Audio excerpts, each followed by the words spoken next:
So today I'm going to be trying out a foundation that I found at the drugstore. This is the Catrice HD Liquid Coverage Foundation. Catrice is a brand that's completely new to me because up until recently it was only available at Ulta. And since we don't have Ulta stores in Canada, I really haven't had the opportunity to try the brand out. But if you're in Canada and you're watching this, you can now find Catrice products at Shoppers Drug Mart, but only on their beauty boutique website. It's not available in the stores. So this is being sold as a mattifying 24-hour foundation that acts like a second skin effect. I picked this up for $15 and you get a little bit more than your standard. It says that you get 1.01 fluid ounces, which it might as well just be 1 fluid ounce. That seems a little random. And I bought the shade 30 Sand Beige, which technically is the third lightest shade available. This is where it gets a little confusing. In Canada and Europe, this is only available in 4 shades, but in the US, this is available in 18 shades. So I'm not sure why they did that. That seems a little weird. And on their website, some of the claims read #LifeInHD. Ultralight high coverage foundation for a natural looking finish. Covers imperfections and mattifies the skin, creating a smooth, even complexion for up to 24 hours. Features a unique dropper application. So if you're enjoying this video while you're watching it, don't forget to give it a thumbs up. If you want to know more about the Catrice HD foundation and how it applies and wears throughout the day, don't go anywhere, just keep watching.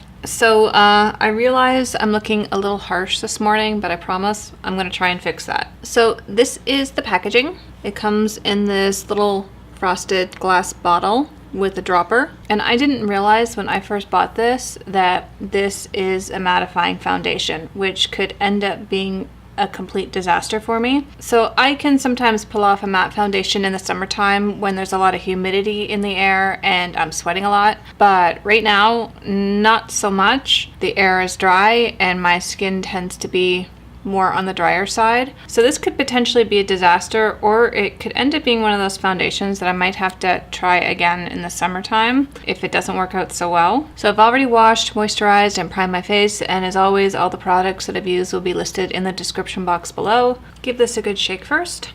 Whoa, that's pretty thick sounding.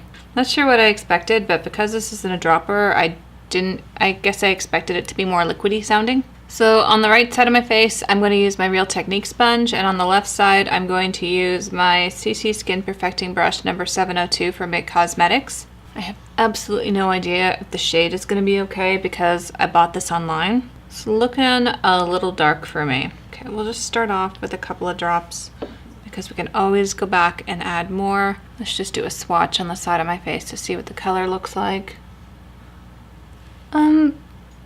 It doesn't look that bad. Actually, I was expecting this to look a lot darker and a lot more beige, but I think this one might be okay.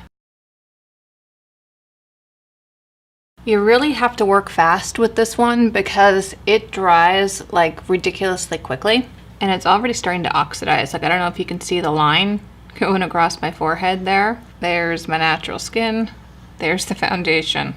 So it doesn't look bad, it just doesn't look great. To me, it looks, I don't know, it looks a little mask-like, but I'm not 100% giving up on it yet. I'm a little nervous to try the brush because at this point, I have everything looking smooth. One thing that I like about this is there's no texture showing at all. I will try the brush briefly, and if it starts to look streaky or gross, I can always switch back to the sponge.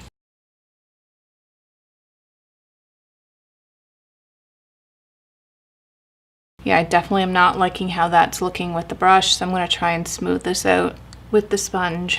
Just because there's a little bit of texture showing with the brush, and for whatever reason, this smooths out really nicely with the sponge.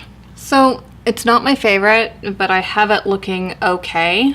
There's nothing creasing around my eyes, and nothing appears to be creasing in my forehead. One thing though that I noticed is this oxidizes like crazy. I have to bring this down my neck because this area here where I brought it down my neck earlier is very obvious, and of course I don't have anything on this side yet. I probably could have done with a shade or two lighter, but unfortunately buying this stuff online, you can never tell. So this is very matte. It would not be one of my first choice foundations to wear during the winter. With that being said, so far it looks okay. One of the reasons why it probably looks presentable is because before I went in with this foundation, I made sure my skin was like hydrated to the max. I used a little bit of the Ordinary's Rosehip Seed Oil, and then I also used this Nude by Nature hydrating primer. If I were to reach for this again, it probably wouldn't be until the summer because winter is just not a great time for matte foundations for me. It's still early in the day, but so far I don't have any emphasis on dry patches on my chin or on my forehead, and it doesn't seem to be emphasizing anything around my eyes. So I'm gonna go do the rest of my makeup and I will see you in a bit. All right, so everything for the most part still looks really nice. I don't have like any texture on my forehead. I don't have any like caking around my nose, any settling into fine lines, any clinging to dry patches or anything weird happening. What has happened though is, I don't know if you have noticed, but I am several shades darker than I was before. And where it's most noticeable is like right here in my neck area, because there's a spot right there that I accidentally missed. So other than the color though, everything still looks really nice. I know I said I was concerned earlier about wearing a matte foundation in the wintertime and how my skin might react, but as it turned out, strangely enough, things are actually working out because I don't know if I've mentioned it before, but I have no control of the heat in my apartment. I'm on water heaters, and so our building manager just picks a temperature and goes with it. It is absolutely brutally hot in here today. So far the matte foundation is holding its own with the heat in my apartment, which is odd. I never thought I'd say that before. So on the rest of my face, I'm wearing the Urban Decay Naked Petite Heat palette. I'm also doing a review for the Catrice Liquid Camouflage High Coverage Concealer, and if you'd like to watch that, you can click right up there. For blush, I'm wearing the Physician Formula Butter Blush in the shade Natural Glow.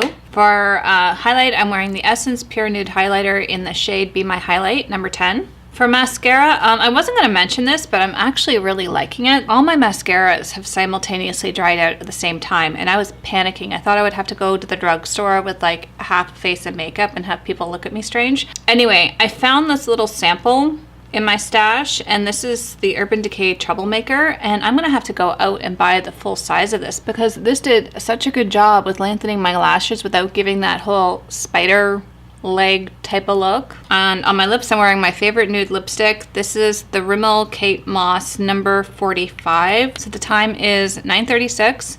I'll check in with you guys in 5 hours and let you know how this has been holding up. So the time is 3:41. So as for like the actual finish of this, I'm pleasantly surprised as to how this looks. So I have been able to pull this off, strangely enough, for one reason and one reason only, and that's because the temperature in my apartment is appalling right now. So I'm hot and I'm sweating and it's not pleasant. However, my foundation looks impeccable. Like, there's nothing melting off my face. The matte is holding its own. It's not caking. There's no dry patches. I'm not 100% sold on the color. I don't look orange. I just look like I've gone on vacation and ended up with a tan. So I could possibly get away with wearing this one during the summer months where I tend to wear a foundation that's a little bit darker, and plus I sweat more in the summer, obviously. But other than the color though, everything else looks really nice. It's been holding up. It's not creasing. It's not like drying. I was worried about it drying around my eyes because sometimes that can be an issue with mattes and that can make me look a little older than I am, but this doesn't seem to be doing that. And there's no dryness around my chin. It's just the color is really, really dark for me. That is where we're at right now. I'll check in with you guys in 5 hours and let you know how this has been holding up.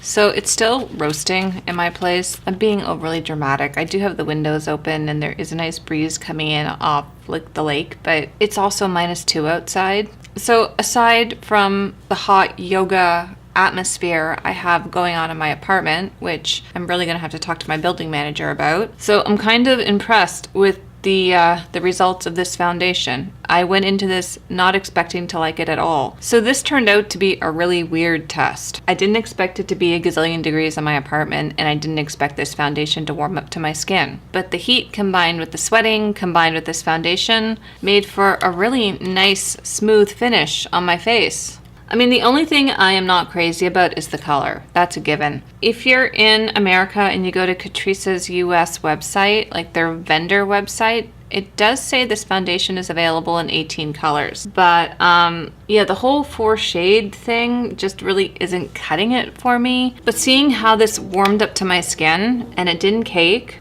like there's no creasing around my mouth or my forehead.